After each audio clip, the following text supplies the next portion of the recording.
Isang magandang at mapagpalang araw po sa inyong lahat, mga minamahal naming taga-subaybay. Muli, narito na naman ang inyong lingkod upang samahan kayo sa isang panibagong kwentong aantig sa ating mga puso at susubok sa ating mga damdamin. Sabi nila, ang pinakamahalagang kayamanan na maipapamana ng isang magulang sa kanyang anak ay hindi salapi o ginto, kundi ang panahon at pagmamahal na buong puso niyang ibinibigay. Ngunit paano kung sa sobrang paghahangad na ibigay, ang isang marangyang buhay ay siya ring naging dahilan upang mabuksan ang pinto para sa isang panganib na hindi inaasahan. Ang ugong ng helicopter ay unti-unting humina habang maingat itong lumalapag sa helipad na nasa malawak na hardin ng Mansión de las Nubes. Para kay Calonzo de Alegre, ito ang tunog ng tagumpay, isang paalala ng kanyang kapangyarihan at ng imperyong kanyang itinatag. Ngunit sa pagbaba niya mula sa sasakyan, habang ang malamig na hangin ng gabi ay sumasalubong sa kanya, isang kakaibang kabog sa kanyang dibdib ang kanyang naramdaman. Isang pakiramdam na kahit anong yaman ay hindi kayang punan. Nakatayo sa engrandeng pinto ng mansyon si Diana Valderrama, ang kanyang asawa, na may perpektong nangiti sa mga labi. Ang ganda nito ay tila isang obra maestra, isang palamuti na lalong nagpatingkad sa karangyaan ng kanilang tahanan. Sa likod ng kanyang mamahaling bestida ay nakatago ang dalawang munting figura, ang kambal niyang anak na sina Huni at Sinag. "Welcome home, mahal," bati ni Diana. Ang boses ay kasing tamis ng pulot. Lumapit ito at humalik sa kanyang pisngi. "I missed you," sagot ni Calonzo. Ngunit ang kanyang mga mata ay nasa kambal. Imbes na tumakbo at salubungin siya gaya ng dati, nanatili silang nakakapit sa palda ng kanilang madrasta. Ang mga mata ay nakatungo sa sahig na gawa sa marmol. "Huni, Sinag, halik kayo kay Daddy." Dahan-dahan silang lumapit. Halos nag-aatubili. Ang yakap na iginawad nila ay tila naglalaman ng pag-iingat, isang bagay na hindi niya naramdaman noon. Pinilit niyang iwaksi ang munting pagdududa sa kanyang isipan. Marahil ay pagod lamang sila, o marahil ay naninibago pa rin sa kanya matapos ang isang linggong pagkawala niya para sa isang business trip sa Europa. Ang hapunan ay inihain sa isang mahabang mesa na kayang pakainin ang 20 tao. Ngunit sa gabing iyon, 4 lamang sila at ang katahimikan ay tila isang malawak na bangin sa pagitan nila. Si Diana ang laging nagsasalita, masayang ikinukwento ang mga nangyari sa mansyon habang wala siya. Kung gaano kabait at kasunurin ang mga bata, kung paano nila tinulungan mag-ayos ng hardin, at kung gaano sila nasasabik sa kanyang pag-uwi. "Talaga ba, mga anak? Tinulungan niyo si Tita Diana niyo?" tanong ni Calonzo, sinusubukang hulihin ang kanilang mga mata. Isang mabilis na tango lamang ang isinagot ni Huni. Si Sinag naman ay nanatiling nakatingin sa kanyang plato. "They're just a bit shy tonight, mahal. Siguro dahil na-overwhelm sila sa pagdating mo," malambing na sabi ni Diana, sabay haplos sa buhok ni Sinag. Matapos ang hapunan, iginiit ni Calonzo na siya na ang maghahatid sa mga anak sa kanilang silid tulugan. Ang kwarto ng kambal ay parang isang palasyo sa laki, puno ng mga laruan na kahit kailan ay hindi niya nakitang ginamit nila. "Good night, my little birds," sabi niya kay Huni, hinalikan ito sa noo. Ngumiti ang bata, ngunit isang pilit na nangiti. Pagkatapos ay lumapit siya kay Sinag na nakaupo na sa gilid ng kama. Hinawakan niya ang kamay nito upang tulungan itong humiga. Ngunit sa pagdapat ng kanyang palad sa munting braso ng anak, bahagya itong umigtad na tila nasaktan. Kumunot ang noo ni Calonzo. Hinawi niya ang manggas ng pajama ng anak. At doon, sa ilalim ng malabong ilaw ng lampshade, nakita niya ito. Isang munting pasa, bahagyang naninilaw sa gilid, ngunit malinaw na isang marka ng pananakit. "Sinag, saan galing to?" tanong niya. Ang boses ay biglang bumaba at naging seryoso. Hindi umimik ang bata, Yumuko lamang ito at nakita ni Kalonzo ang panginginig ng mga balikat nito. Anak, kausapin mo si Daddy. Pumasok si Diana sa silid na may dalang isang basong gatas. Everything okay here, mahal? Ipinakita ni Kalonzo ang braso ni Sinag. Ang nangiti sa mukha ni Diana ay biglang nawala. Napalitan ng isang kalkuladong pag-aalala. Ah, iyan ba? Lumapit siya at marahang hinawakan ang braso ng bata. Ang kanyang paghawak ay tila naglalaman ng babala. Nako, itong si Sinag, napakalikot kahapon habang naglalaro. Naghahabulan sila ni Huni sa may hardin at nadapa malapit sa fountain. Agad ko namang nilagyan ng cold compress. Hindi ba, sweetie? Tumingin si Diana kay Sinag. Isang tingin na puno ng kahulugan, isang tanong na may kasamang utos. Dahan-dahang tumango ang bata, hindi nag-aangat ng tingin mula sa kumot na hawak nito. Nakita ni Kalonzo ang palitan na iyon. Isang parte ng kanyang utak ay nagsasabing may mali, may hindi tama. Ngunit ang pagod mula sa biyahe at ang kagustuhan na maniwala sa perpektong pamilyang kanyang binubuo ay mas nanaig. Tumingin siya sa maamong mukha ni Diana, sa mga mata nitong nangungusap ng purong pag-aalala at pinili niyang maniwala. Ganoon ba? Bumuntong hininga siya, isang hininga ng ginhawa. Sa susunod, mag-iingat ka anak. Ha? Ayokong nasasaktan ng mga prinsesa ni Daddy. Muli niyang hinalikan si Sinag sa noo bago tumayo. Ako na ang bahala sa kanila, mahal. Magpahinga ka na, sabi ni Diana habang inaalalayan siya palabas ng pinto. Kids will be kids. I'll watch them more closely from now on. Ngumiti si Kalonzo at hinalikan ng asawa. What would I do without you, Diana? You'll never have to find out. Sagot nito, ang ngiti ay hindi umaabot sa kanyang mga mata. Nang marinig na nila ang papalayo na mga yapak ni Kalonzo sa pasilyo, dahan-dahang isinara ni Diana ang pinto. Ang marahang pag-click ng seradura ay tila isang hudyat. Pagharap niya pabalik sa silid, ang maskara ng isang maunawaing ina ay tuluyan ng nalaglag. Ang kanyang mukha ay naging kasing lamig at kasing tigas ng marmol na sahig ng mansyon. Dahan-dahan siyang naglakad patungo sa pagitan ng dalawang kama. Si Huni at Sinag ay parehong nakapikit, nagkukunwaring mahimbing na ang tulog, ngunit ang paninigas ng kanilang mga munting katawan sa ilalim ng kumot ay hindi maitatago. Yumuko si Diana, ang kanyang mukha ay ilang pulgada na lamang ang layo mula sa tainga ni Sinag. Ang kanyang boses, nang muli itong magsalita, ay isa ng makamandag na bulong, walang bakas ng tamis na narinig ni Kalonzo kanina. Akala niyo ba, malulusutan ninyo ako? Anya, ang bawat salita ay puno ng pagbabanta.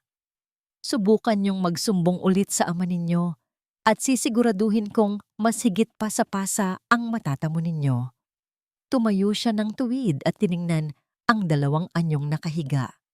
Ang bayhok ngayong araw ay hindi pa sapat. Umalis siya ng silid nang walang anumang ingay.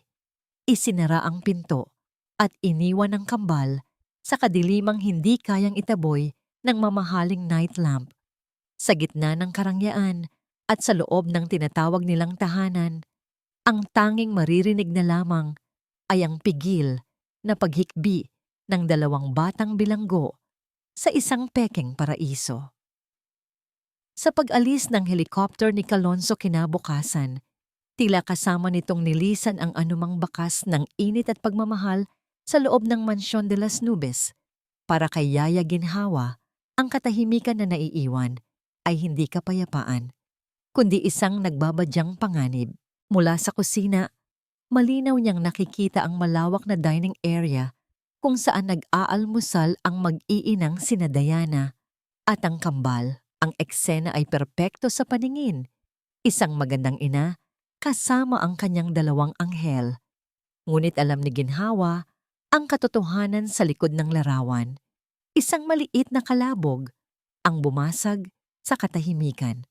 Sa pag-abot ni Huni sa pitsel ng tubig, Aksidente itong sumagi sa baso at ang laman nito ay natapon sa mamahaling Persian rug. Nanigas sa kinauupuan ang dalawang bata.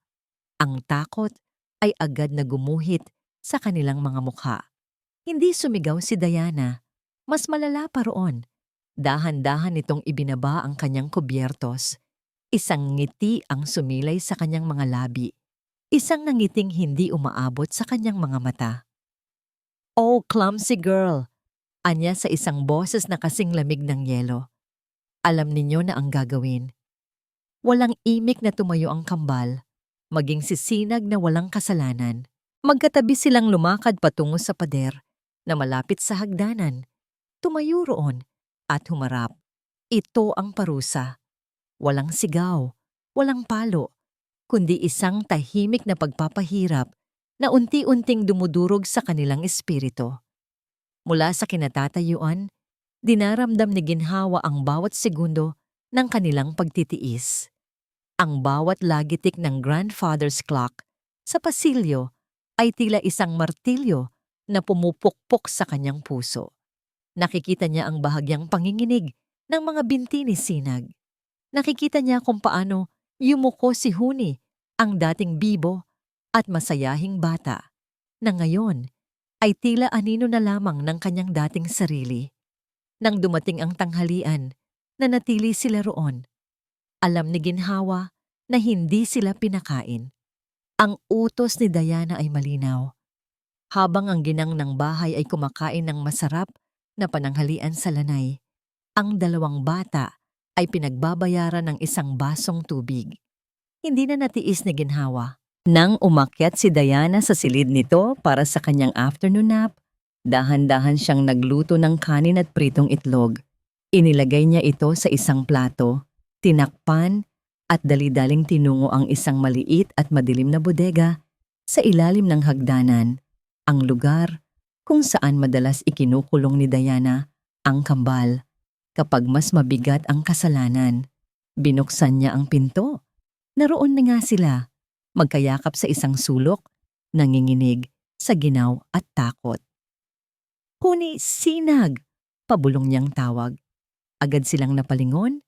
Ang kanilang mga mata ay malalaki at puno ng luha. Mabilis silang lumapit, hindi para sa pagkain, kundi para sa yakap ng nag-iisang taong nagbibigay sa kanila ng kapanatagan. "Yaya," hikbi ni Sinag. "Shh! Tahan na!" sabi ni Ginhawa habang hinahaplos ang kanilang mga buhok. "Kumain muna kayo, dali. Lihim lang natin to." Pinaupo niya sila sa isang lumang baul at nanginginig na mga kamay nilang sinubo ang pagkain. Sa bawat subo, tila bumabalik ang kaunting kulay sa kanilang mga maputlang mukha. "Yaya Ginhawa," sabi ni Sinag sa pagitan ng pagnguya, ang boses ay basag. "Totoo po ba?" "Ang alin, anak?" Sabi po ni Tita Diana. "Hindi na raw po kami mahal ni Daddy, kaya daw po lagi siyang umaalis. Ayaw na daw po niya sa amin kasi pasaway kami." Isang punyal ang tila itinarak sa puso ni Ginhawa. Ito na ang pinakamasakit na lason na maaring ipainom sa isang batang uhaw sa pagmamahal ng magulang. Ito ang dahilan kung bakit hindi sila nagsusumbong, dahil pinaniwala silang sila ang may kasalanan na hindi sila karapat-dapat mahalin. Niyakap niya ng mahigpit ang bata. "Hindi totoo yan, Sinag. Mahal na mahal kayo ng daddy ninyo. Sobrang mahal. Huwag kayong maniniwala sa kahit anong sinasabi niya." Ngunit habang sinasabi niya ang mga salitang iyon, alam niyang hindi sapat. Ang mga salita ay hindi kayang burahin ang mga sugat na araw-araw nililikha ni Diana. At sa sandaling iyon, isang galit na matagal na niyang kinikimkim ang nag-alab sa kanyang dibdib. Tapos na ang pananahimik. Nang gabing iyon, hinintay niyang makauwi si Kalonzo. Ngunit abala ito sa telepono. Tinatapos ang mga tawag mula sa opisina. Hinintay niya si Diana na abala sa pag-aayos para sa isang party na pupuntahan nila. Nang makita niya ang pagkakataon, nilapitan niya ang ginang ng bahay sa sala. "Ma'am Diana," simula niya, Pinipilit na maging kalmado ang kanyang boses. Pwede po ba tayong mag-usap sandali? Ibinaba ni Diana ang hawak na magazine. Isang kilay ang tumaas. About what? Ginhawa. Tungkol po sa mga bata, ma'am. Nag-aalala po ako. Lagi po silang matamlay at may mga pasa po sila. Isang malamig na tawa ang kumawala kay Diana. At sa tingin mo, sino ka para questionin ang pag-aalaga ko sa kanila? Isa ka lang katulong. Baka naman ikaw ang nananakit sa kanila kapag nakatalikod ako. Hindi po, ma'am. Hinding-hindi ko po magagawa yon. Talaga ba? Tumayo si Diana. Ang kanyang tindig ay puno ng pagbabanta. Listen to me carefully. Kung ayaw mong mapalaya sa pamamahay na ito at makasuhan ng pagnanakaw, mananatili ka sa posisyon mo. Maglinis, magluto. Pero huwag na huwag mong susubukang manghimasok sa mga bagay na hindi mo sakop. Naiintindihan mo? Napaatras si Ginhawa, hindi dahil sa takot para sa sarili, kundi dahil sa kasamaang nakikita niya sa mga mata ng babae. Alam niyang wala siyang laban dito. Walang maniniwala sa kanya. Pero hindi siya susuko. Hinintay niya ang pag-alis ng mag-asawa. At nang gabi ring iyon, habang tinitingnan niya ang payapang mukha ng natutulog na kambal, bumuo siya ng desisyon. Hindi na niya ito kayang mag-isa. Kailangan niyang sumubok, kahit na ang kapalit nito ay ang kanyang trabaho. Kailangan niyang ipagsapalaran ang lahat para sa dalawang batang ito. Kinabukasan, maaga siyang nag-abang. Nakita niya nang bumaba si Kalonzo mula sa master's bedroom, bihis na bihis para sa isang maagang meeting. Ito na ang kanyang pagkakataon. Huminga siya ng malalim, pinatatag ang kanyang loob at sinalubong ito sa paanan ng hagdan. Nagtaka si Kalonzo nang makita ang determinasyon sa mukha ng matagal na nilang kasambahay. Yaya Ginhawa, may problema ba? Tumango si Ginhawa, ang kanyang mga mata ay nagsusumamo. Sir? Anya, ang boses ay nanginginig ngunit buo. Kailangan po nating mag-usap tungkol sa mga bata. Napatigil si Kalonzo de Alegre sa paanan ng hagdan. Ang kanyang mamahaling leather briefcase ay tila bumigat sa kanyang kamay. Ang determinasyon sa mukha ni Yaya Ginhawa ay hindi niya inaasahan, lalo na sa oras na yon kung kailan ang isip niya ay abala sa isang multi-bilyong pisong deal na magpapalawak pa ng kanyang imperyo. Ano yon, Ginhawa? Tanong niya. May bahid ng pagkainip sa kanyang boses. Tiningnan niya ang kanyang Rolex. 5 minuto na lang ay dapat na siyang nakaalis. Sir, nagsimula ang matanda. Nanginginig ang boses ngunit hindi ang paninindigan. Tungkol po sa mga bata, napapansin ko po, lagi po silang malungkot. Laging may takot sa mga mata nila. At sir, ang mga pasa po, hindi lang po isa. Kumunot ang noo ni Kalonzo.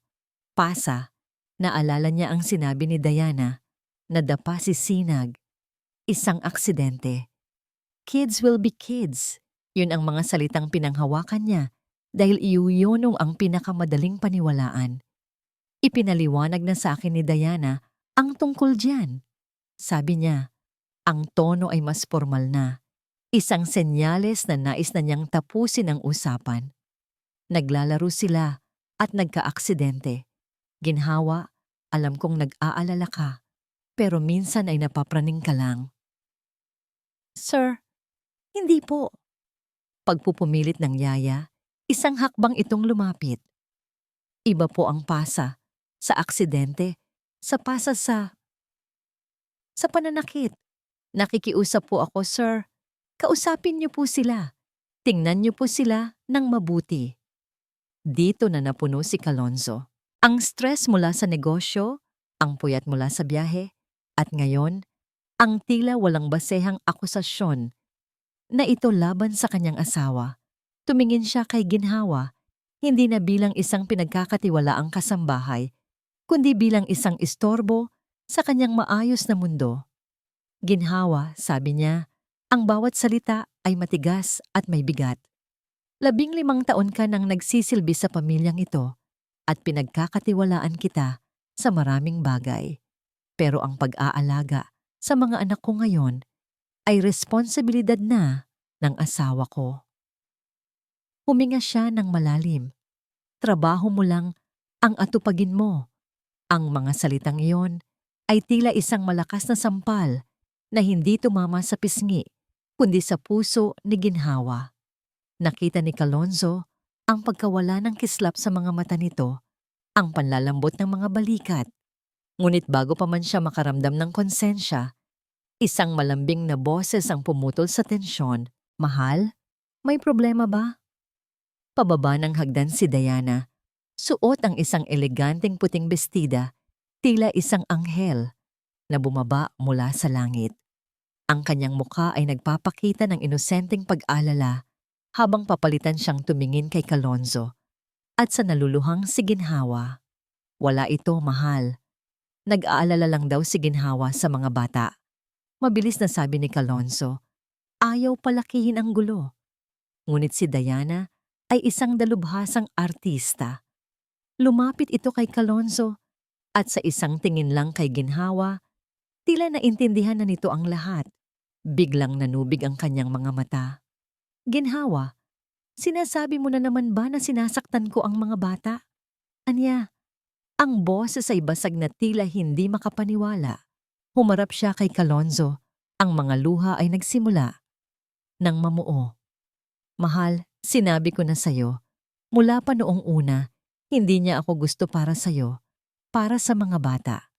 Araw-araw, sinusubukan ko ang lahat para maging mabuting ina sa kanila. Pero siguro hindi pa rin sapat. Hinawakan ni Kalonzo ang kanyang asawa. Isang galit ang umusbong sa kanyang dibdib. Galit para kay ginhawa na nagpaiyak sa kanyang mabait na asawa. Shh!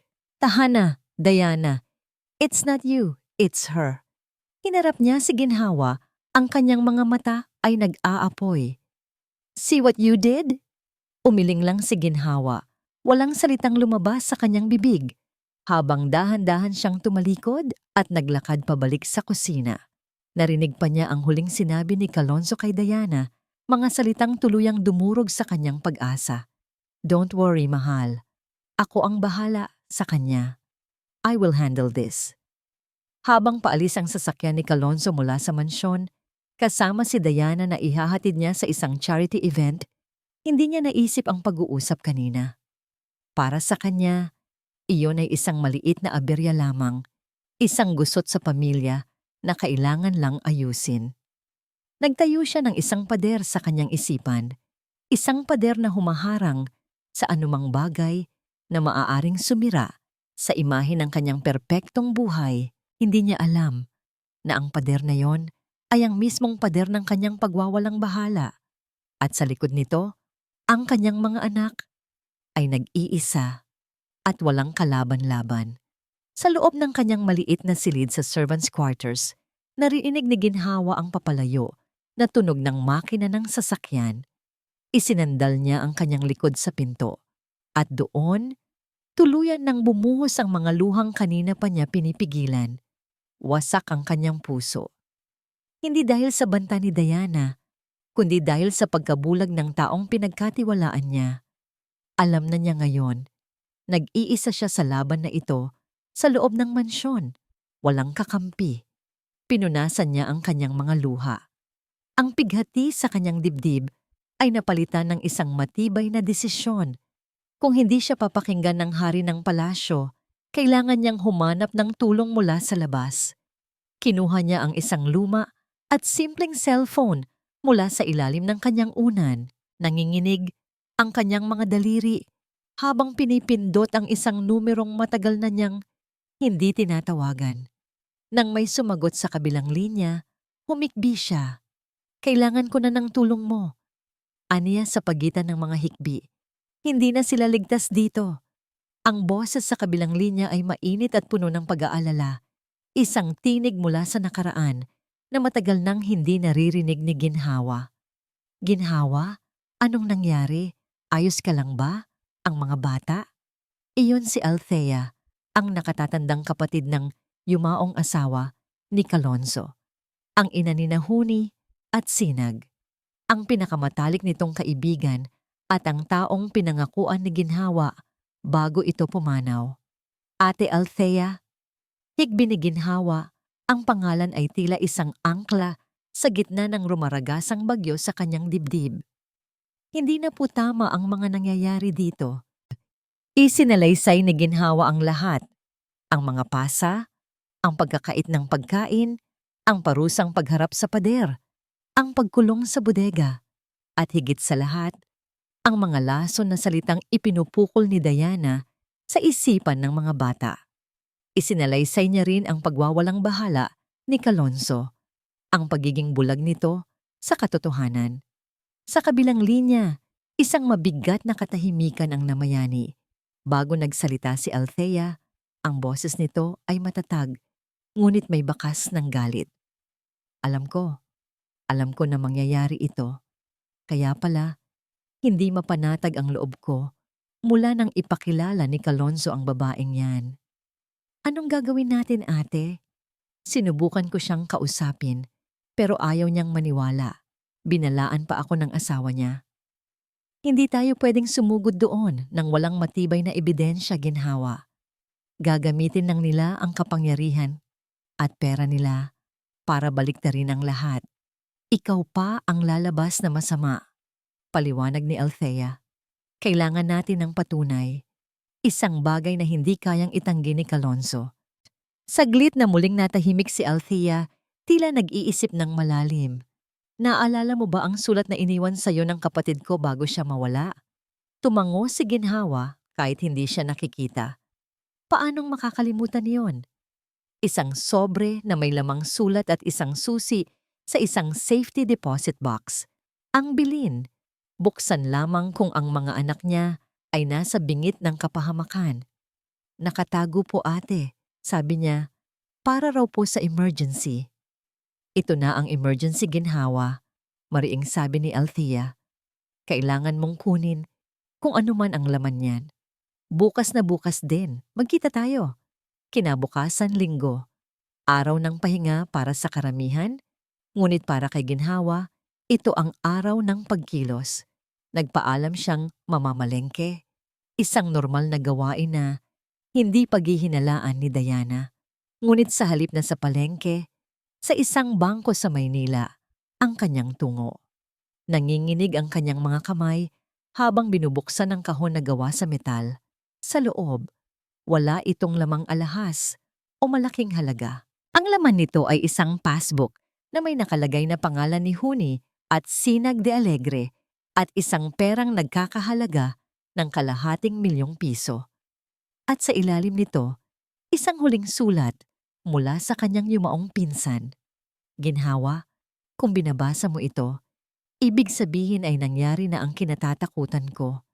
Pakiusap, gamitin mo ang perang ito para protektahan ang aking mga anghel. Huwag kang magtiwala sa kahit sino maliban kay Ate Althea. Gawin ninyo ang lahat para sa kaligtasan nila. Mahal na mahal ko kayo.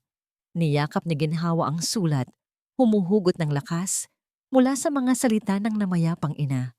Nang magkita sila ni Althea sa isang maliit at tahimik na kapihan, ipinakita niya ang laman ng kahon. Tiningnan ni Althea ang passbook at isang plano ang nabuo sa kanyang isipan. May kilala akong private investigator, mapagkakatiwalaan at magaling, sabi ni Althea. Gagamitin natin ang perang ito para magpakabit ng mga hidden camera sa buong mansyon, sa kwarto ng mga bata, sa sala, sa dining room. Kailangan nating maitala ang bawat kilos at salita ni Diana. Paano natin magagawa yon? Bantay sarado ang mansyon, nag-aalalang tanong ni Ginhawa. Sa Martes ay may pupuntahang grand ball sina Kalonzo at Diana. Magdamag silang mawawala. Sabi ni Althea, ang kanyang mga mata ay nagpapakita ng determinasyon. Ang team ng investigator ay magpapanggap ng mga pest control technicians. Iyon ang magiging pagkakataon natin. Ang mga sumunod na araw ay dumaan na tila isang panaginip para kay Ginhawa. Bawat kilos niya ay may kasamang takot at panalangin. Takot na mabuko at panalangin na sana'y magtagumpay ang kanilang plano. Dumating ang gabi ng Martes. Gaya ng inaasahan, umalis ang mag-asawang De Alegre, nakabihis ng marangya, tila mga hari at reyna na walang kamalay-malay sa planong nagaganap sa kanilang likuran. Ilang minuto lamang ang lumipas, isang puting van na may markang Surekill Pest Control ang pumasok sa gate. Bumaba ang tatlong lalaking nakauniporme. Bitbit ang kanilang mga gamit. Pinangunahan sila ni Ginhawa, ipinapakita ang mga lugar na kailangang i-spray. Habang ang isa ay nagkukunwaring nag-i-inspeksyon, ang dalawa ay mabilis at tahimik na nagkakabit ng mga kamera na kasing liit ng butones. Sa gilid ng isang picture frame, sa loob ng isang flower vase, sa sulok ng chandelier, ang bawat segundo ay puno ng kaba. Bawat tunog mula sa labas ay nagpapatindig ng kanyang balahibo. Paano kung biglang bumalik ang mag-asawa? Paano kung may makahalata? Matapos ang halos isang oras, natapos ang lahat. Bago umalis ang leader ng grupo, iniabot nito kay Ginhawa ang isang maliit na device na kamukha ng isang power bank. Dito niyo po mapapanood ang live feed mula sa mga camera, ma'am. Pabulong nitong sabi. Nakakonekta rin po ito sa amin. Anumang mahalagang mangyari, mare-record namin. Nang makaalis na ang van, nanginginig na umupo si Ginhawa sa kusina. Kinuha niya ang kanyang lumang cellphone at ikinabit ang device. Sa isang pindot, ang maliit na screen ng kanyang telepono ay nahati sa 6 na maliliit na bintana, nagpapakita ng iba't ibang anggulo ng mansyon. Malinaw na malinaw ang imahe mula sa kamera na nasa silid ng mga bata. Nakita niya sina Huni at Sinag na mahimbing nang natutulog, payapa, at walang kamalay-malay. Sa kauna-unahang pagkakataon, sa loob ng mahabang panahon, nakaramdam siya ng kaunting pag-asa. Hawak na niya ang mga mata na magiging saksi sa katotohanan. Ngayon, ang kailangan na lang niyang gawin ay maghintay at nanalangin siya na sana hindi maging huli ang lahat.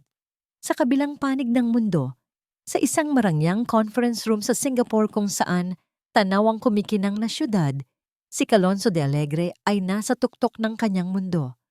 Ang pagpirma sa kontrata ay naganap ng walang aberya. Ang pinakamalaking merger sa kasaysayan ng Alegre Holdings International ay selyado na. Tagay, palakpakan, at mga pagbati ang sumalubong sa kanya. Ngunit sa gitna ng selebrasyon, isang pamilyar na pakiramdam ng kawalan ang muling gumapang sa kanyang dibdib. Nang mag-isa na lamang siya sa kanyang presidential suite, habang tinitingnan ang walang katapusang ilaw ng syudad mula sa salaming bintana, kinuha niya ang kanyang telepono. Hindi para tawagan ang mga business associates, kundi para tingnan ang litrato ng kanyang kambal. Isang larawang kuha 1 taon na ang nakalipas noong kaarawan nila. Nakangiti sila roon, mga ngiting totoo at walang bahid ng takot. Mga ngiting hindi na niya nakikita ngayon. Isang mabilis na panginginig ng konsensya ang dumaan sa kanya. Ang mga salita ni Yaya Ginhawa, lagi po silang may takot sa mga mata nila, ay bumalik sa kanyang alaala. Iwinaksin niya ito. Paranoid lang siya. Ulit niya sa sarili. Diana is a good mother. Nagpasya siyang buksan ang kanyang laptop para tingnan ang mga email bago matulog. Sa gitna ng daan-daang mensahe ng pagbati at mga ulat sa negosyo, isang email ang nakaagaw ng kanyang pansin. Galing ito sa isang hindi pamilyar na address, isang serye lamang ng mga numero at letra. Ngunit ang subject line ang nagpatigil sa kanya. Nakasulat sa malalaking letra, "Panoorin mo ito kung mahal mo ang mga anak mo." Isang inis ang unang naramdaman ni Calonzo. Spam o baka isang panloloko mula sa isang kakumpetensya. Akma na sana niyang buburahin ito ng isang hindi maipaliwanag na kaba ang pumigil sa kanya. Anong mawawala kung titingnan niya? Nag-click siya. Walang laman ng email kundi isang link. Nag-alinlangan siya sandali bago muling nag-click. Isang video player ang lumitaw sa kanyang screen. Ang video ay medyo malabo at nanginginig. Tila kuha mula sa isang nakatagong kamera. Ang anggulo ay mula sa itaas, nakatutok sa playroom ng kanyang mansyon. Nakita niya si Sinag, nag-iisang naglalaro ng mga bloke. Pagkatapos ay pumasok si Diana. Nagsimula itong magsalita. Ngunit walang audio ang video. Nakita niya ang pagbabago sa mukha ng kanyang asawa. Mula sa isang normal na ekspresyon, patungo sa isang galit na maskara. Pagkatapos, sa isang mabilis na kilos, itinulak ni Diana si Sinag. Hindi isang malakas na tulak, ngunit sapat na para matumba ang bata sa sahig. Tumama ang ulo nito sa isang kahoy na bloke. Nanigas si Kalonzo. Paulit-ulit niyang pinanood ang eksena. Hindi maaari. Baka nagkamali lang siya ng interpretasyon, baka aksidente lang, baka gawa-gawa lang ito, isang deepfake. Maraming posibleng paliwanag. Agad niyang tinawagan si Diana. Mahal, napatawag ka? Kumusta ang signing? Masayang bati nito sa kabilang linya. Diana, may ipapadala ako sa iyong video. Sabihin mo sa akin ang totoo. Ano to? Sabi niya, ang boses ay pilit na pinapakalma. Isinend niya ang link. Ilang sandali ng katahimikan ang lumipas. Kalonzo, ano to? Sabi ni Diana. Ang boses ay puno ng pagkagulat at panginginig. Diyos ko, this is horrible. Sino ang gumawa nito? This is fake. In-edit ito para siraan ako. Mahal, naniniwala ka ba dito? Ang desperasyon sa boses nito, ang tila totoong pagkagulat, ang nagpakalma sa nagwawalang isip ni Kalonzo. Tama. Sa mundo ngayon, madali lang gumawa ng ganito. Hindi ko alam kung ano ang paniniwalaan ko, Diana. Maniwala ka sa akin, mahal. Hinding-hindi ko sasaktan ang mga anak mo. Sila ang buhay ko. Sabi nito, kasunod ang isang pigil na hikbi. Umuwi ka na, please. Natatakot ako. I'm taking the first flight back tomorrow. Sabi niya, mas para sa sarili niya kaysa para dito. Pagkatapos ng tawag, sinubukan niyang kumalma. Ngunit ang imahe ni Sinag na natutumba ay hindi maalis sa kanyang isipan. Habang nakatitig sa blankong screen ng laptop, muling nag-vibrate ang kanyang telepono. Isang bagong email mula sa parehong misteryosong address. Ang subject, Bahagi 2. Nanginginig ang kanyang kamay habang binubuksan ito. Isa pang video. Sa pagkakataong ito, mas malinaw ang kuha. Ang kamera ay tila nakatago sa isang estante sa loob ng malaking walk-in closet ng kwarto ng kambal. Nakita niya si Huni, umiiyak habang pinipilit na ayusin ang mga damit. Pagkatapos ay pumasok si Diana. Ang mukha ay walang emosyon. At sa pagkakataong ito, may audio. Ilang beses ko bang sasabihin sa'yo na ayusin mo ang pagtutupi? Malamig na sabi ni Diana. Sorry po, tita. Sinusubukan ko po. Sagot ni Huni sa gitna ng mga hikbi. Ang pagsubok ay hindi sapat.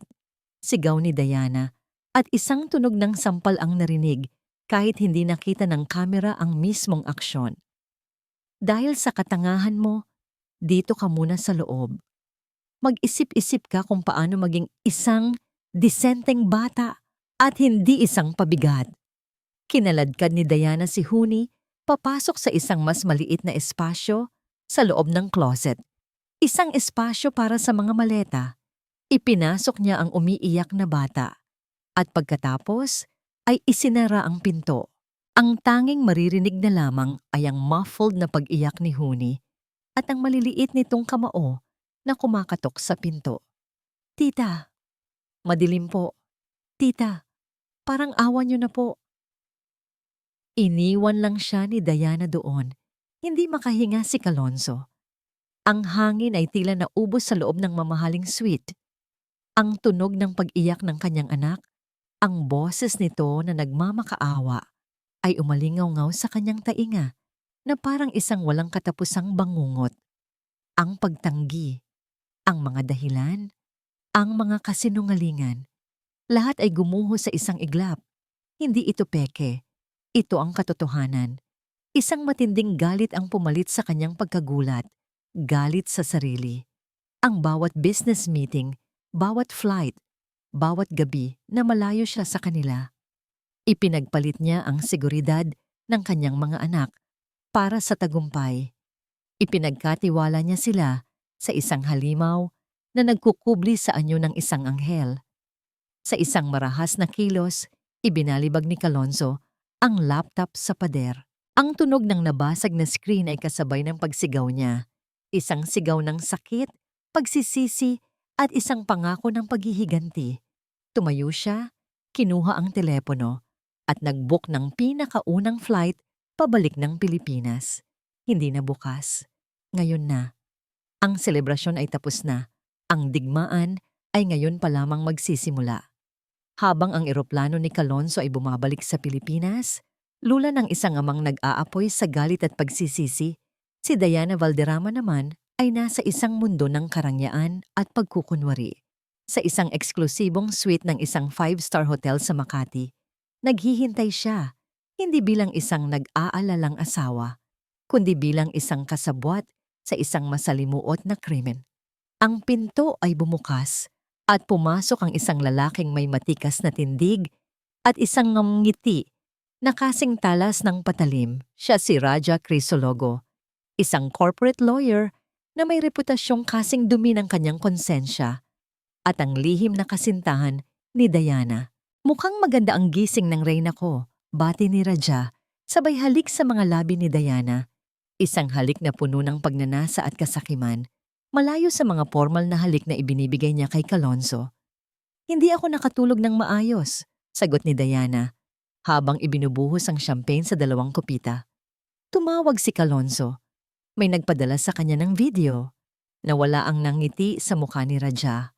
Anong video?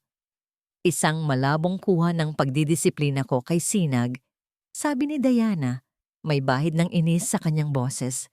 At isa pang mas malinaw, may audio ng pagkulong ko kay Huni sa closet.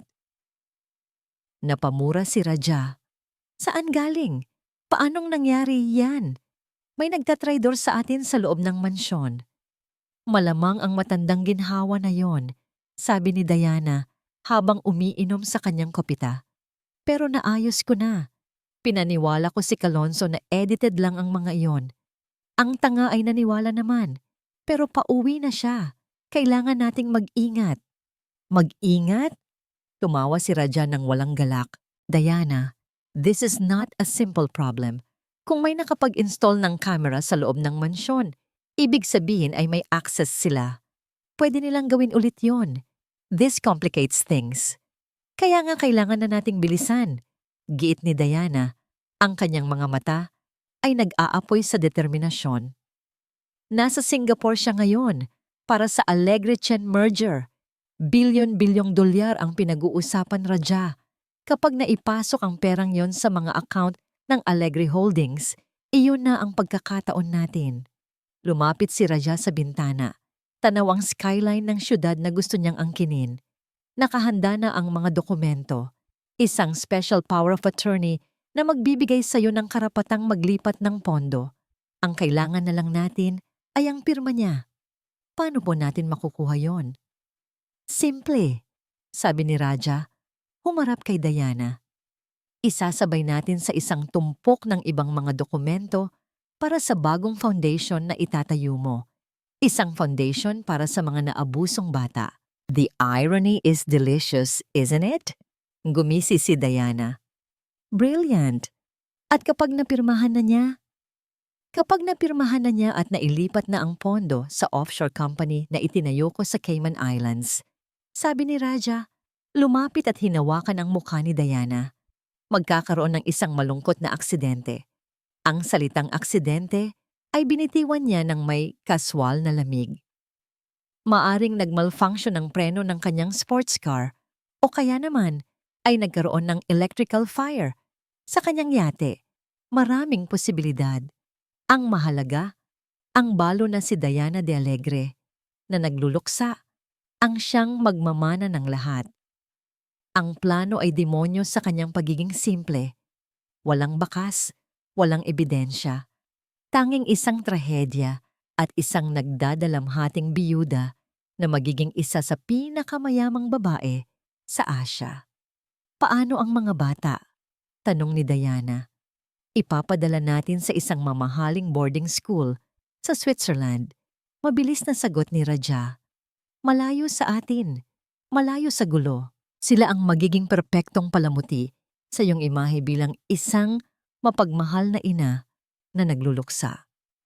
Nasilayan ni Diana ang buong larawan sa kanyang isipan, ang buhay na walang hangganan, ang kapangyarihang walang kapantay, ang lahat ng kanyang pinangarap mula pa noong bata siyang naghihirap. Halos abot kamay na niya, ngunit isang bagay ang bumabagabag sa kanya.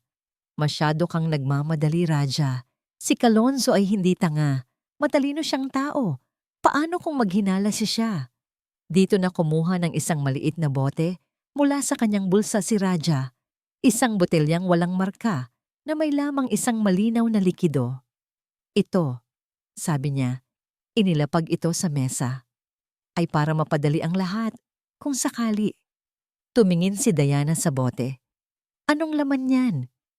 Isang tasteless, odorless na likido na kapag inihalo sa inumin ay nagdudulot ng matinding pagkahilo at pagkalito. Hindi ito nakamamatay sa maliit na dosage pero sapat na para hindi niya malaman kung ano ang pinipirmahan niya. Sapat na para isipin niyang pagod lang siya o may trangkaso. Paliwanag ni Raja. Consider it our insurance. Kinuha ni Diana ang bote. Ang lamig nito ay gumapang sa kanyang mga daliri. Ito ang huling piraso ng puzzle. Ang kasangkapan na sisiguro sa kanilang tagumpay. Tumingin siya kay Raja at ang ngiti sa kanyang mga labi ay puno ng kasamaan. Perpekto. Hindi nila alam na habang pinaplano nila ang pagbagsak ng hari, ang hari ay nasa himpapawid na. Bit-bit ang isang galit na kayang sunugin ang buong kaharian, kasama ang lahat ng ahas na naninirahan dito.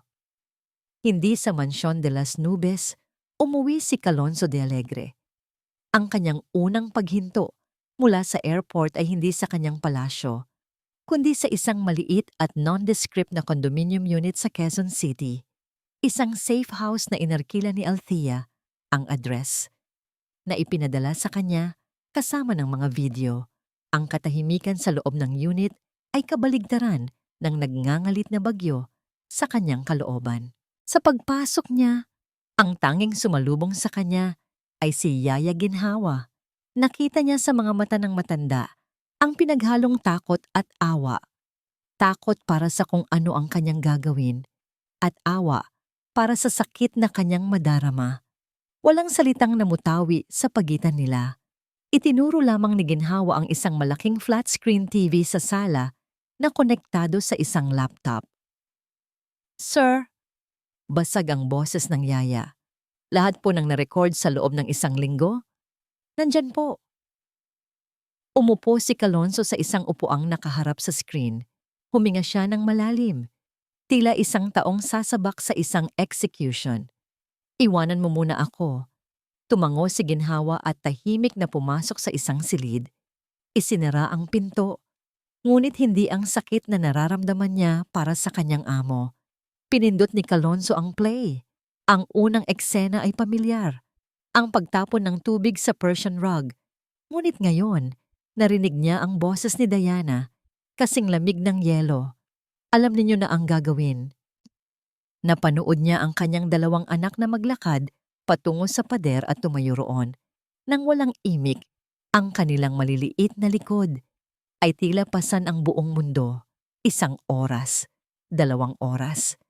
Ang video ay naka-fast forward, ngunit ang pagtitiis ng kambal ay tila walang hanggan.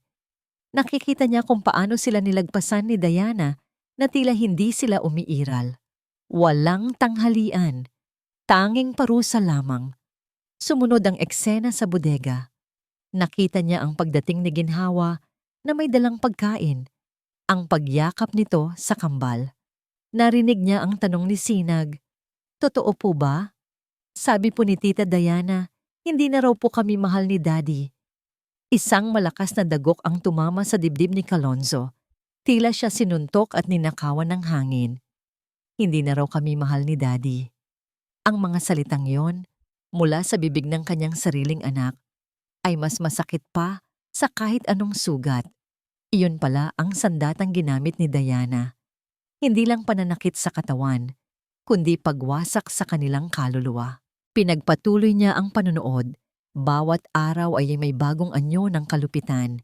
Isang araw, pinilit ni Diana si Honey na kainin ang gulay na isinuka nito. Nang tumanggi ang bata, ibinuhos ni Diana ang buong plato sa ulo nito. Isang gabi, tinapunan ni Diana ng malamig na tubig si Sinag dahil umihi ito sa kama. Isang bagay na hindi na nito ginagawa noon pa. Isang malinaw na sintomas ng matinding stress at takot.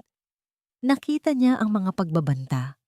Kapag sinabi ninyo ito sa ama ninyo, ikukulong ko kayo sa bodega ng 1 linggo. Nakita niya ang pagmamanipula.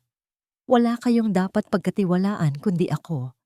Ako lang ang nagmamahal sa inyo dito. Ang bawat eksena ay isang patalim na lalong bumaon sa kanyang puso. Ang hari ng isang malawak na imperyo ay wala ngayong magawa, kundi panoorin ang kanyang kaharian, ang kanyang pamilya, na winawasak mula sa loob habang siya ay abala sa pagpapalawak ng kanyang teritoryo. Ang bawat dolyar na kanyang kinita ay tila nabahiran ng luha ng kanyang mga anak. Ang huling video ang tuluyang dumurog sa kanya. Ipinapakita nito ang pag-uusap nila ni Ginhawa sa paanan ng hagdan. Nakita niya ang kanyang sarili, ang kanyang pagwawalang bahala, ang kanyang Narinig niya ang sarili niyang mga salita. Trabaho mo lang ang atupagin mo. Pagkatapos ay ang eksena ni Diana, ang kanyang pag-arte, ang kanyang mga buwayang luha. At siya, ang dakilang si Calonzo de Alegre, ay pumanig sa kasinungalingan. Niyakap niya ang ahas at itinaboy ang nag-iisang taong nagsasabi ng totoo. Hindi na niya kaya. Sumigaw siya. Isang sigaw na nagmula sa kaibuturan ng kanyang kaluluwa. Isang sigaw ng isang amang nabigo. Isang haring nagupo. Sinuntok niya ang pader. Hindi alintana ang sakit sa kanyang kamao. Ang sakit sa kanyang puso ay mas matindi. Hindi kayang tumbasan. Bumagsak siya sa sahig, napaluhod, at doon, sa isang madilim na silid na milya-milya, ang layo sa kanyang mansyon, ang makapangyarihang bilyonaryo ay humagulgol na parang isang bata. Umiyak siya para sa sakit na tiniis ng kanyang mga anak. Umiyak siya para sa kanyang pagkabulag. Umiyak siya para sa kanyang kabiguan. Lumabas si Ginhawa mula sa silid at lumapit sa kanya. Hindi ito nagsalita. Inilagay lamang nito ang isang kamay sa kanyang balikat. Isang tahimik na pagdamay. Ilang minuto ang lumipas bago nag-angat ng mukha si Calonzo. Ang kanyang mga mata ay pula at namamaga. Ngunit wala na roon ang pagtanggi at pagkalito. Ang naroon na ngayon ay isang apoy. Isang malamig at nakamamatay na apoy. Tumingin siya kay Ginhawa. At sa kauna-unahang pagkakataon, nakita niya ito hindi bilang isang kasambahay, kundi bilang tagapagligtas ng kanyang mga anak. Patawarin mo ako, Ginhawa. Sabi niya, ang boses ay garalgal at puno ng pagsisisi. Patawarin mo ako sa hindi ko pakikinig. Umiling si Ginhawa. Hindi po ako ang dapat humingi ng tawad, sir. Tumayo si Calonzo. Pinunasan niya ang kanyang mga luha gamit ang likod ng kanyang palad. Ang hari ay bumagsak, ngunit mula sa mga abo ng kanyang pagkadurog, isang ama ang muling isinilang, isang amang handang sunugin ang mundo para sa kanyang mga anak. Kinuha niya ang kanyang telepono at tinawagan ang kanyang pinagkakatiwalaang abogado. Hindi pa tapos ang lahat. Bulong niya, mas para sa sarili kaysa sa kahit sino. Ang kanyang mga mata ay nakatutok sa nagyayay. Yiyelong imahe ni Diana sa screen. Ngayon pa lang tayo magsisimula. Ang pagbabalik ni Calonzo de Alegre sa Mansyon de las Nubes ay isang eksenang hinango mula sa isang perpektong dula. Sinalubong siya ni Diana sa Grand Foyer.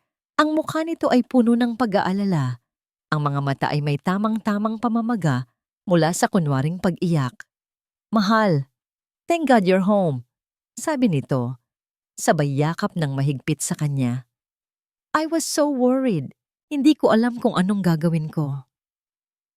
Sa kauna-unahang pagkakataon, naramdaman ni Kalonzo ang lamig sa likod ng yakap na yon. Ang bawat salita, bawat haplos, ay kasinungalingan.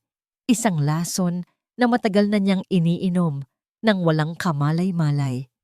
Ngunit sa halip na itulak ito palayo, niyakap niya ito pabalik mas mahigpit habang ang kanyang mga mata ay nakatingin sa isang pamilyar na picture frame sa dingding, ang lokasyon ng isa sa mga hidden camera. Isinuot niya ang kanyang maskara, ang maskara ng isang bilyonaryong walang alam, isang asawang nagtitiwala. "I'm here now," sabi niya. Ang boses ay malumanay. "It's okay. It was just a stupid edited video. Sinadya lang yon para guluhin tayo. Don't worry, I'll have my people look into it." Nakita niya ang ginhawa sa mukha ni Diana. Isang mabilis na kislap ng tagumpay sa mga mata nito bago ito muling napalitan ng pag-aalala. Naniwala ito. Ang ahas ay nakaramdam ng seguridad sa lungga nito. "Kumain ka na ba?" tanong nito. "Ipaghahanda kita." "Mamaya na. I just want to see the kids first," sabi ni Kalonzo at nagsimulang maglakad paakyat ng hagdanan. Ang pagpasok niya sa silid ng kambal ay tila pagpasok sa isang sagradong lugar. Nakaupo sila sa sahig, tahimik na naglalaro. Nang makita nila siya, walang sigla sa kanilang mga mukha. Tanging isang mabilis na tingin na sinundan ng pagyuko, tila naghihintay ng parusa. Ang eksenang yon ay isa na namang patalim sa kanyang puso. Lumuhod siya para maging kapantay nila. "Hi, my little birds," sabi niya. Sinisikap na panatilihing normal ang kanyang boses. Walang sagot. "I missed you both so much." Isang mabilis na tango lang mula kay Huni. Si Sinag ay nanatiling hindi gumagalaw. Nakita niya ang tingin ng mga ito na pasulyap-sulyap sa pinto. Tila tinitingnan kung nakamasid si Diana. "Hey," sabi niya sa pinakamalambing na boses na kaya niya. "Gusto niyo bang maglaro? We can build the biggest castle with these blocks." Umiling si Sinag. Baka po magalit si Tita Diana." Bulong nito, halos hindi marinig. Ang mga salitang yon ay nagpaalab sa galit sa kanyang dibdib, ngunit pinigil niya ito. Ang kailangan ng kanyang mga anak ngayon ay hindi galit, kundi kapanatagan. "No, she won't. Daddy's here. Walang magagalit," sabi niya. Dahan-dahan niyang kinuha ang kamay ni Sinag. Hindi na ito umigtad gaya ng dati. Tumingin ito sa kanya. Ang mga mata ay puno ng pag-aalinlangan. Sa loob ng sumunod na kalahating oras, sinubukan niyang muling buuin ang tulay na winasak ng kanyang pagwawalang bahala. Nilaro nila ang mga bloke. Nagbasa siya ng kwento. Simple at tahimik na mga sandali. Ngunit para kay Kalonzo, bawat segundo ay isang tagumpay. Dahan-dahan, nakita niya ang pag-relax ng mga balikat ng mga anak. Isang munting ngiti mula kay Huni. Isang mahinang tawa mula kay Sinag. Ang mga ito ang naging gasolina niya. Ang mga ito ang nagpatibay sa kanyang determinasyon. Pagdating ng gabi, ang mansyon ay bumalik sa dati nitong pekeng normalidad. Si Kalonzo ay naging abala sa kanyang study, ngunit hindi sa mga papeles ng Alegre Holdings. Ang mga tawag na kanyang ginagawa ay hindi para sa mga business partners. "I need a full background check on Diana Valderrama and a man named Raja Crisologo." Utos niya sa kanyang pinuno ng seguridad sa kabilang linya. "I want to know everything. Kung saan sila kumakain, kung sino ang mga kausap nila. I want them monitored 24/7 and I need a team of forensic accountants to look into our finances discreetly." Habang si Diana ay natutulog ng mahimbing sa kanilang silid, panatag sa isip na kontrolado niya ang sitwasyon, si Kalonzo ay nasa ibaba, Nagiging anino sa sarili niyang tahanan, pinaplano ang bawat susunod na hakbang. Ang kanyang study ay naging isang war room.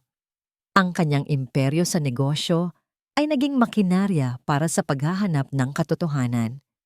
May mga pagkakataong nararamdaman ni Diana na may nagbago. Napapansin niya ang matagal na pagtitig ni Kalonzo.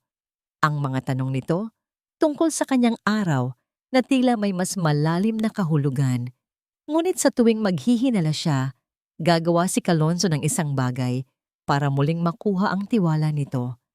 Isang mamahaling regalo, isang biglaang dinner date, mga matatamis na salita. Nilalaro niya ang laro ng mas mahusay kaysa dito. Ang pagkukunwari na natutunan niya sa mundo ng korporasyon ay ginagamit niya ngayon para protektahan ang kanyang pamilya. Isang gabi, habang mahimbing na ang tulog ni Diana, tumunog ang burner phone ni Kalonzo. Isang text message mula sa kanyang investigador. "Sir, may nakuha kami. Si Diana, naglilipat ng maliliit na halaga, paunti-unti, sa isang offshore account. Ang pangalan sa account, Raja Crisologo." Napatingin si Kalonzo sa natutulog na anyo ng kanyang asawa. Ang babaeng pinakasalan niya, ang babaeng pinagkatiwalaan niya ng kanyang mga anak, ay hindi lang pala isang abusado. Isa rin siyang magnanakaw. Ang ebidensya ay unti-unti nang nabubuo. Ang bitag ay malapit nang maihanda. Ang kailangan na lang niya ay ang tamang tiyempo para isaray ito. Naramdaman ni Diana Valderrama na nauubos na ang kanyang oras. Ang pagiging kalmado ni Kalonzo ay hindi na niya nakikita bilang kapanatagan, kundi isang nagbabadyang panganib. Ang mga ngiti nito ay tila may tinatagong dilim. Ang mga yakap ay tila may kasamang pagbabanta. At higit sa lahat, ang unti-unting pagbabago sa kambal. Hindi na sila kasing takot ng dati. Ang mga mata nila, kapag kaharap ang kanilang ama, ay nagkakaroon ng kislap at si Yaya Ginhawa. Ang matandang iyon, kahit nananatiling tahimik, ay tila may kakaibang tapang na ngayon sa kanyang mga kilos. "We need to accelerate the plan," sabi niya kay Raja sa isang lihim na tawag.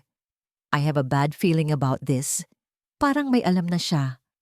"Calm down, Diana," sagot ni Raja. "Paranoia will get you caught. Stick to the plan. Get his signature on the foundation papers. Isabay mo ang SPA. He's too smart for that now. He's looking at everything. Kailangan ko ng distraction. Kailangan kong maibalik ang takot sa mga bata at maalis ang pinakamalaking hadlang sa bahay na to." Mayroon na siyang naiisip na plano. Isang plano na hindi lang mag-aalis sa pinaghihinalaan niyang espiya, kundi magpapatibay rin sa kanyang imahe bilang isang biktimang ina. Kinabukasan, habang si Ginhawa ay naglilinis sa sala, siniguro ni Diana na nasa paligid lang ang kambal, partikular na si Huni, na naglalaro malapit sa hagdanan.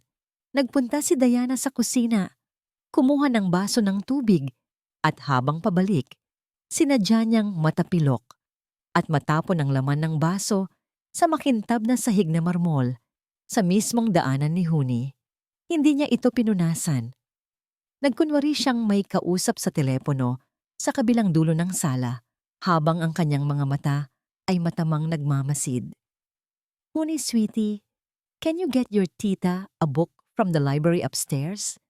Malambing niyang utos. "Opo, tita," sagot ng bata, na agad tumayo at tumakbo patungo sa hagdanan. At nangyari na nga ang inaasahan niya. Ang paa ng bata ay dumula sa basang sahig. Isang malakas na kalabog ang umaling-awngaw sa buong mansyon. Isang matinis na iyak ang pumunit sa katahimikan. "Huni!" Ang unang dumating sa eksena ay si Yaya Ginhawa, na nabitawan ang hawak na basahan. Kasunod niya si Diana, na nagpakita ng perpektong pagkataranta. "Oh my God! Anong nangyari?" Sigaw ni Diana, habang kinukuha ang umiiyak na si Huni na may gasgas sa noo. "Nadulas po." "May tubig," hikbi ng bata. Dito na inilabas ni Diana ang kanyang pinakamahusay na pag-arte. Tumingin siya sa basang sahig. Pagkatapos ay sa basahan na hawak ni ginhawa kanina. Humarap siya sa matanda. Ang kanyang mga mata ay nanlilisik sa galit. Ikaw! Sigaw niya. Ikaw ang may kasalanan nito. Naglilinis ka pero iniwan mong basa ang sahig. Pabaya ka. Paano kung mas malala ang nangyari sa anak ko? Pero ma'am, hindi po ako ang... Hindi na natapos ni ginhawa ang kanyang sasabihin. Huwag ka nang magsinungaling. Sakto namang bumaba si Kalonzo mula sa kanyang study na naalarma sa sigaw. Nakita niya ang eksena. Si Diana na yakap-yakap, ang umiiyak na si Huni, at si ginhawa na nakatayo. Mukhang nagkasala. What's going on here?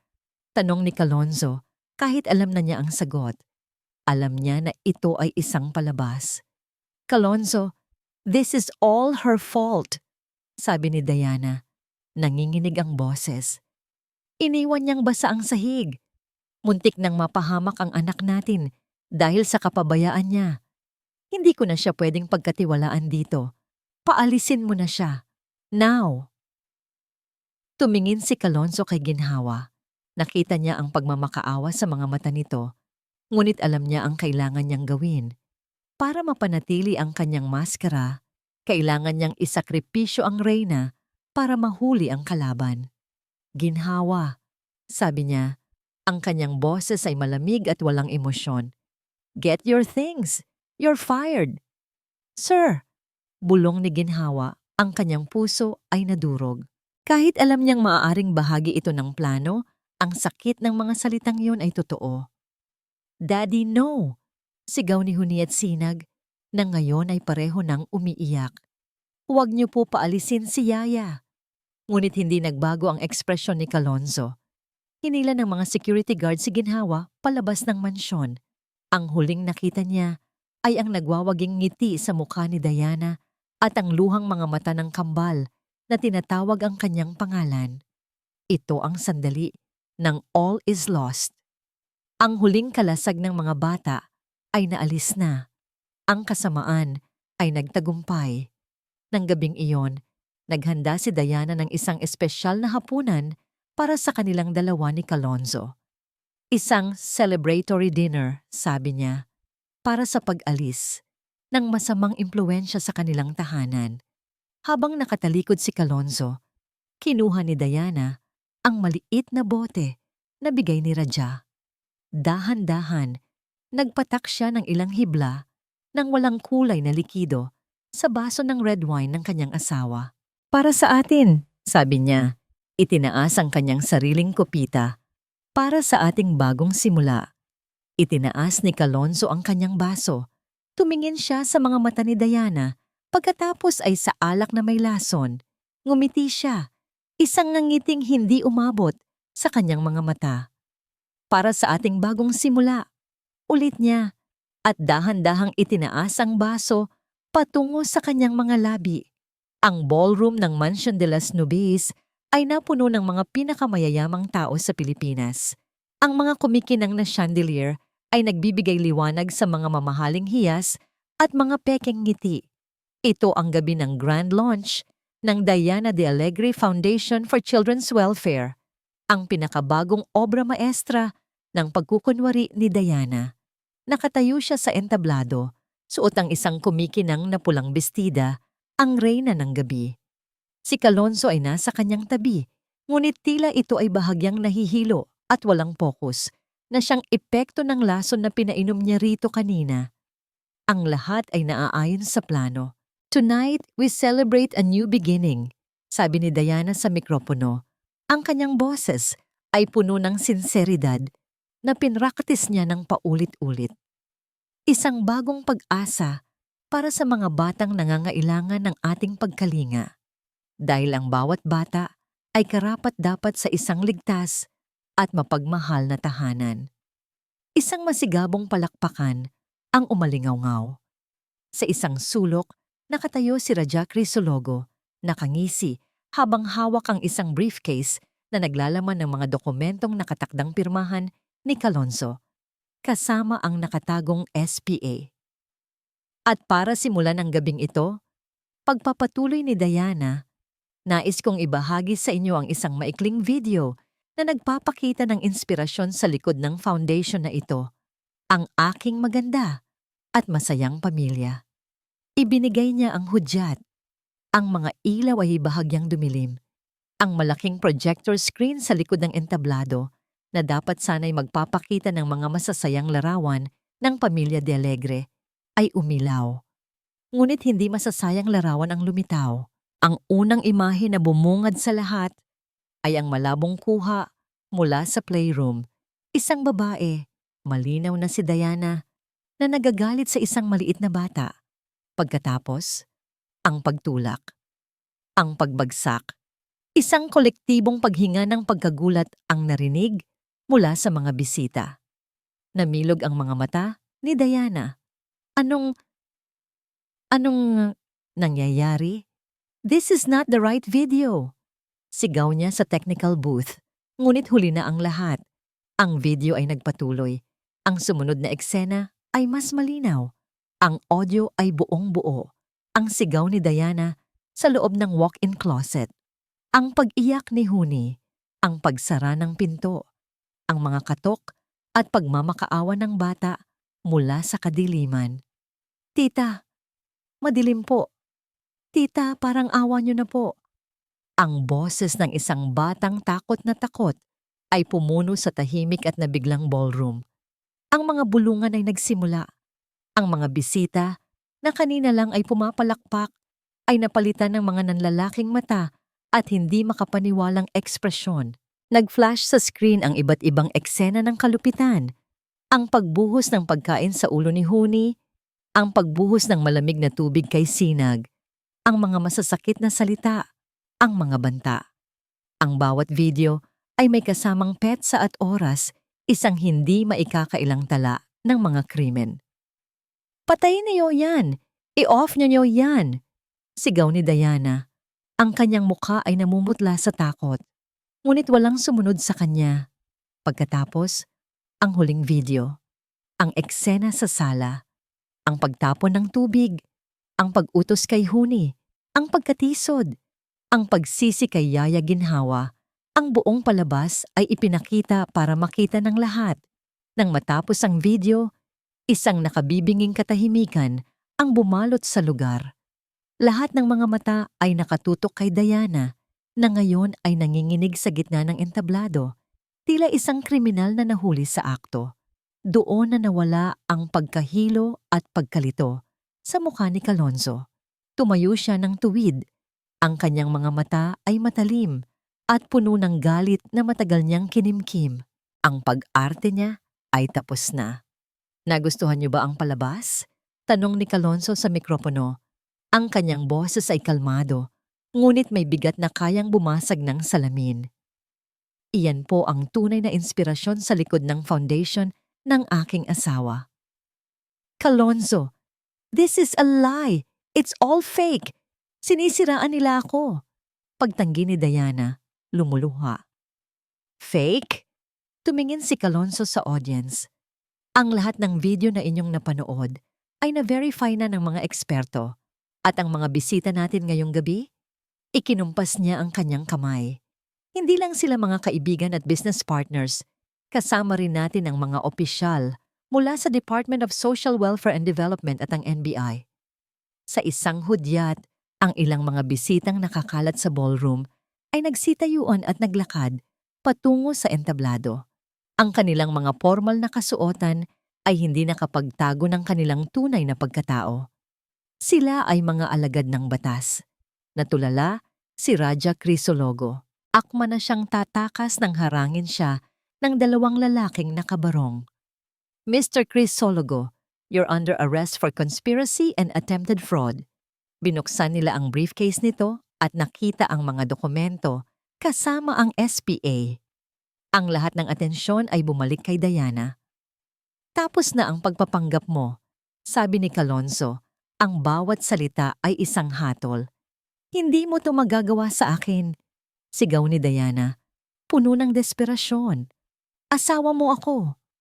Ang asawa ko ay dapat ina sa mga anak ko, Hindi isang halimaw. Malamig na sagot ni Kalonzo. Dalawang babaeng pulis ang umakyat sa entablado at lumapit kay Diana. Hinawakan nila ang kanyang mga braso.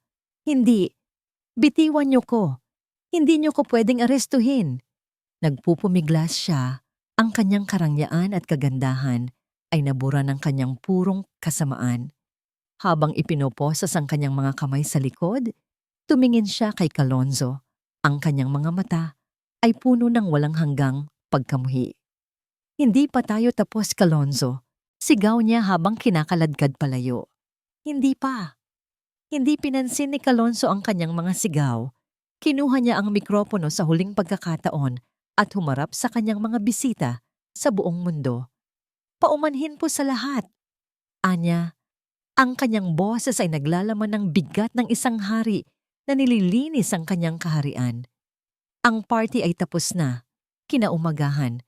Ang Mansion de las Nubes ay binalot ng isang hindi pangkaraniwang katahimikan. Wala na ang nag-aalab na galit at ang ingay ng paghuhukom. Ang natira ay ang malamig na abo ng katotohanan at ang mga basag na piraso ng isang pamilya. Para kay Kalonzo, ang gabi ng paghihiganti ay mas madali kaysa sa araw ng pagharap sa bunga nito. Habang nakaupo sa kanyang malawak na study, napapaligiran ng mga simbolo ng kanyang kapangyarihan, pakiramdam niya ay mas mahina pa siya kaysa dati. Ang pinakamahirap na laban ay hindi pa tapos. Ito ay ngayon pa lamang magsisimula. Umakyat siya sa hagdanan. Ang bawat hakbang ay tila may bigat ng 1,000 tonelada. Ang pinto ng silid ng kambal ay bahagyang nakaawang. Sumilip siya. Nakita niya sina Huni at Sinag na magkatabing nakaupo sa kama. Yakap ang kanilang mga unan, tahimik na nakatingin sa labas ng bintana. Ang mga laruan sa paligid nila ay hindi nagagalaw. Kumatok siya ng marahan. Mga anak? Hindi sila lumingon, ngunit naramdaman niya ang paninigas ng kanilang mga katawan. Dahan-dahan siyang pumasok at umupo, hindi sa kama, kundi sa sahig na alpombra sa kanilang harapan. Inilagay niya ang sarili sa kanilang antas, hindi bilang isang makapangyarihang ama, kundi bilang isang taong sugatan, isang taong nagsisisi. Alam kong maraming nangyari kagabi. Simula niya, ang kanyang boses ay mahina at maingat. At alam kong natatakot kayo at nalilito. Katahimikan. Tanging ang huni ng hangin sa labas ang maririnig. Gusto kong malaman ninyo, pagpapatuloy niya, na wala na si Tita Diana ninyo. Hindi na siya babalik dito. Sa wakas, dahan-dahang lumingon si Sinag. Ang kanyang mga mata ay malalaki at puno ng isang tanong na hindi niya masabi. Talaga po, Daddy? Tumango si Kalonzo. Talaga, anak, hindi na niya kayo sasaktan pa. Pangako. Isang munting hininga ng ginhawa ang kumawala kay Sinag. Ngunit si Huni, ang mas matanda sa kambal, ay nanatiling nakatingin sa malayo. Kasalanan po ba namin? Tanong ni Huni. Ang kanyang boses ay isang bulong. Kasi po pasaway kami kaya siya nagalit? Ang tanong na yon ay isang punyal na bumaon nang diretso sa puso ni Kalonzo. Ang lason na itinanim ni Diana ay malalim ang ugat. Ang paniniwalang sila ang may kasalanan, sila ang hindi karapat-dapat mahalin. Lumapit si Kalonzo. Lumuhod sa harap nila. Tiningnan niya sila sa mata. Umaasang makikita nila ang bawat katiting ng sinseridad sa kanyang kaluluwa. Makinig kayo mga anak, sabi niya. Ang kanyang boses ay nanginginig sa pigil na emosyon. Walang-wala kayong kasalanan. Wala. Kayo ang biktima. Kayo ang nasaktan. Ang kasalanan ay nasa akin. Dito na nagsimulang mamasa ang kanyang mga mata. Kasalanan ni Daddy. Patawarin niyo si Daddy dahil hindi niya kayo nakita. Patawarin niyo si Daddy dahil hindi niya kayo narinig. Patawarin niyo si Daddy dahil hindi niya kayo naprotektahan. Masyado akong naging abala sa trabaho. Akala ko sapat na ang magbigay ng magandang bahay at mga laruan, pero nagkamali ako. Ang pinakamahalaga pala ay ang ibigay ko ang sarili ko. Patawad, mga anak, patawad. Isang butil ng luha ang pumatak mula sa kanyang mata. Pagkatapos ay isa pa. Hindi niya ito pinunasan. Hinayaan niyang makita ng kanyang mga anak ang kanyang pagiging marupok, ang kanyang pagsisisi. Si Sinag ang unang gumalaw. Dahan-dahan niyang inangat ang kanyang munting kamay at ipinatong sa pisngi ng kanyang ama. Tila sinusubukang punasan ang luha nito. At sa simpleng kilos na yon, ang pader na itinayo sa paligid ng puso ni Kalonzo ay tuluyang gumuho. Niyakap niya ang kanyang mga anak at sa pagkakataong ito, naramdaman niya ang dahan-dahang pagyakap nila pabalik. Mahina sa simula, pagkatapos ay humigpit. Humagulgol siya sa kanilang mga balikat at naramdaman niya ang kanilang mga hikbi.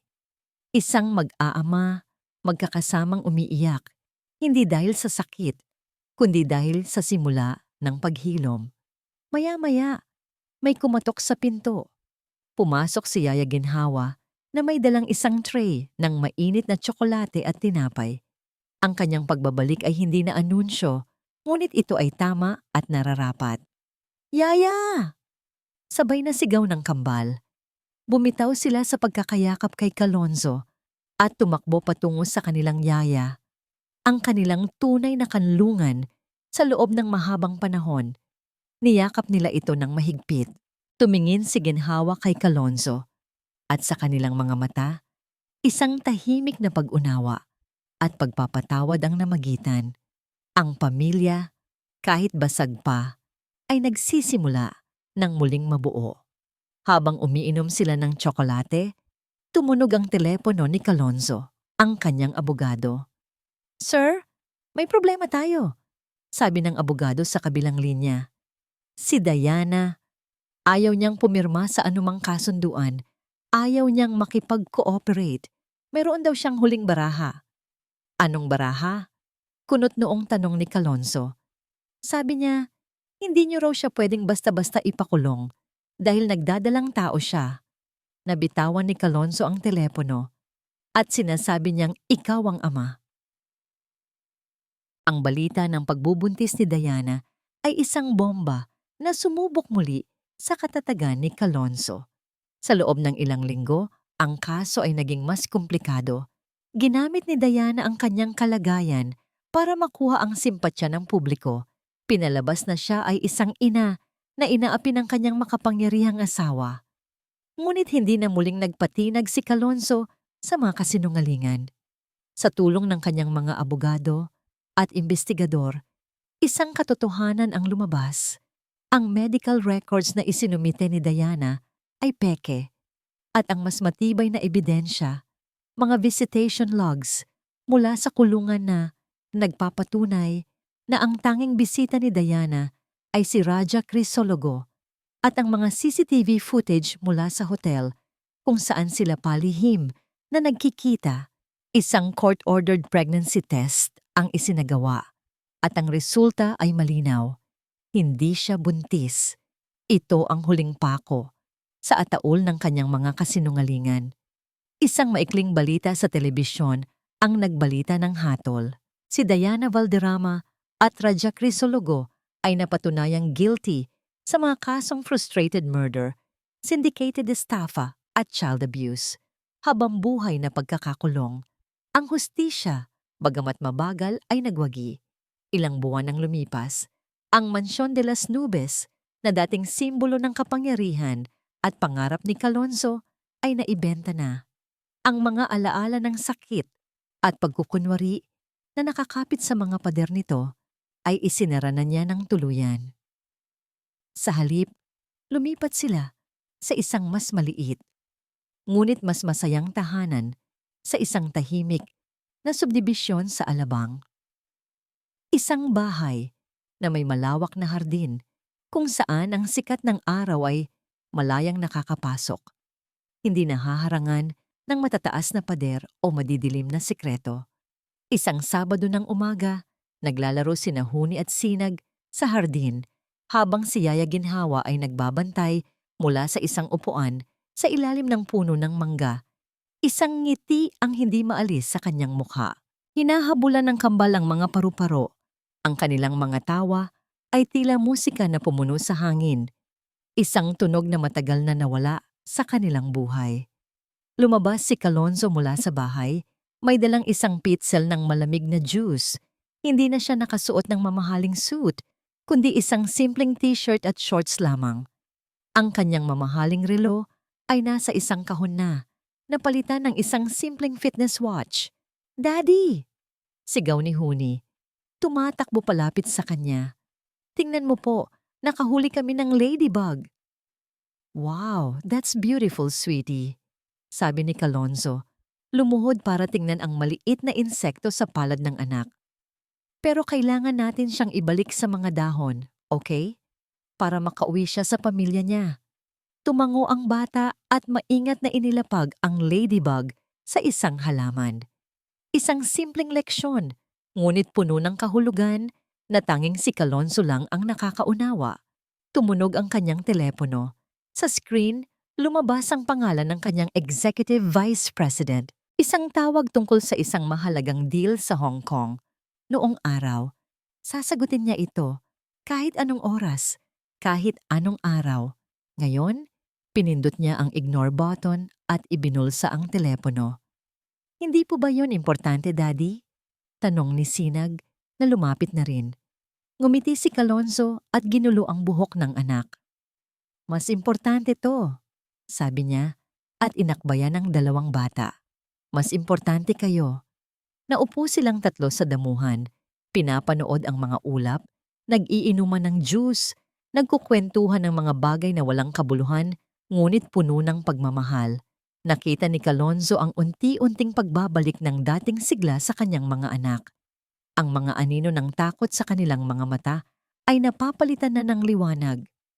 Ang kanilang mga ngiti ay abot na hanggang tenga. Ang kanilang mga sugat, bagamat may peklat pa, ay naghihilom na. Napatingin siya sa bahay kay Yaya Ginhawa na kumakaway sa kanila. Napagtanto niya na ang tunay na kayamanan ay hindi nasusukat sa laki ng bahay o sa dami ng pera sa bangko. Ito ay nasusukat sa mga sandaling tulad nito. Ito ang kanyang tunay na imperyo. Ito ang kanyang tunay na legacy. Iniyakap niya ng mahigpit ang kanyang kambal. "Mahal na mahal ko kayo, Huni at Sinag, higit pa sa kahit anong bagay sa mundo." Bulong niya. "Mahal ka rin po namin, Daddy." Sabay nilang sagot. Ang kanilang mga boses ay puno ng tiwala at pagmamahal na minsan niyang winasak. Ngunit ngayon ay unti-unti nang nabubuo muli. Sa pagyakap niya sa kanyang mga anak, sa ilalim ng mainit na sikat ng araw, nahanap ni Kalonzo de Alegre ang kapayapaan na matagal na niyang hinahanap, hindi sa tuktok ng mundo ng korporasyon, kundi sa gitna ng kanyang maliit, basag, ngunit ngayon ay buo ng muling pamilya. Isang bagong umaga ang sumikat para sa kanila. Isang pangako ng isang kinabukasang puno na hindi ng pekeng paraiso, kundi ng tunay at walang katumbas na pagmamahalan. At dito po nagtatapos ang ating kwento. Isang paglalakbay na nagturo sa atin na ang pinakamatibay na pader na maipagtatanggol natin sa ating mga anak ay hindi gawa sa bato o semento, kundi sa ating presensya, pakikinig, at walang sawang pagmamahal. Ang mga sugat ng kahapon ay maaaring mag-iwan ng peklat, ngunit ang pagpapatawad at ang pag-asang dala ng bagong umaga ay may kakayahang paghilumi ng lahat. Maraming salamat po sa inyong walang sawang pagsubaybay at pakikinig. Sana po ay may napulot kayong aral at inspirasyon sa kwento ni Kalonzo, Huni at Sinag. Kung mayroon po kayong mga saloobin o komento, o kung mayroon kayong gustong marinig na kwento sa susunod, huwag po kayong mag-atubiling i-comment sa ibaba. Ang inyong mga tinig ay mahalaga po sa amin. Hindi dito nagtatapos ang ating paglalakbay. Marami pa pong kwentong kasing ganda at mas puno ng aral dito sa aming channel. Kung nagustuhan nyo ang kwentong ito, i-like, i-share sa pamilya at mga kaibigan, At mag-subscribe na rin para lagi kayong updated sa mga susunod pa naming kwento. I-click niyo ang notification bell para kayo ang unang makarinig kapag may bago kaming upload. Pagpalain po kayo ng Panginoon, kayo at ang inyong buong pamilya. Hanggang sa muli.